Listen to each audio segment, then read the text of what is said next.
దేవుని బిడ్డలారా, దేవుని యొక్క మాటను శ్రద్ధగా ఆలకించుడి. మన జీవితంలో కూడా ఈ మాటను మనం జ్ఞాపకం చేసుకుంటే మనకు కూడా క్లిష్టమైన పరిస్థితులలో దేవుడు ఆయన ఇచ్చే విజయాన్ని మనం పొందుకుంటూ ఉంటాం. ఈ గొప్ప సైన్యమునకు మీరు భయపడుకుడి, జడియకుడి. ఈ యుద్ధము మీరు కాదు, దేవుడే జరిగించును. యెహోషాపాతు అనే రాజు ఉన్నారు. ఆయన రాజుగా రాజ్యం వెళుతున్న సమయాలలో 3 దేశాల వారు వచ్చి తన మీదకి యుద్ధానికి వస్తున్నారు. ప్రతికూలమైన పరిస్థితి ఆ దేశంలో ఆ పరిస్థితులు వస్తున్నాయి. ఏం చేయాలో అర్థం కావడం లేదు. అయితే ఆయన ఉపవాసం ఉండి మొత్తము ప్రతి ఒక్కరికి ఉపవాసం ఉండాలని ప్రకటించారట. వారు ఉపవాసముతో ప్రార్థన చేస్తున్నప్పుడు దేవుడిస్తున్న సమాధానము, జడియకుడి, భయపడకుడి.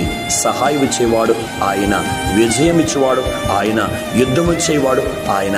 ధైర్యముగా